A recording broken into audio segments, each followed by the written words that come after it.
কক্সবাজারের উখিয়ায় রোহিঙ্গা ক্যাম্পে আধিপত্য বিস্তারকে কেন্দ্র করে সন্ত্রাসীরা গুলি করে ৩ রোহিঙ্গাকে হত্যা করেছে। এ সময় গুলিবিদ্ধ হয়েছে আরও ৩ জন। ভোররাতে উখিয়ার ৪ নম্বর এক্সটেনশন রোহিঙ্গা ক্যাম্পের এ ব্লকে এ ঘটনা ঘটে।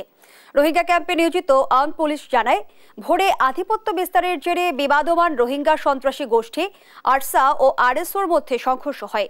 উভয় পক্ষের মধ্যে গোলাগুলির এক পর্যায়ে ঘটনাস্থলেই একজন মারা যায়। আহত দুজনকে হাসপাতালে নিলে সেখানে মৃত্যু হয় তাদের।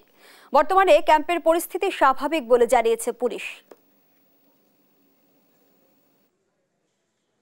আরসার অন্যতম শীর্ষ কমান্ডার, যিনি প্রায় একাধিক, আমাদের কাছে তথ্য রয়েছে প্রায় ৩০টিরও অধিক খুনের সাথে জড়িত, এবং তার নামে আমরা অলরেডি ২১টার মতো মামলা তারা পেয়েছি। এই হত্যার মূল পরিকল্পনাকারী ছিল কিন্তু এই মৌলভী আকিজ। এই আকিজের নির্দেশেই তার দলবল নিয়ে এই মহিবুল্লাহকে হত্যা করা হয়।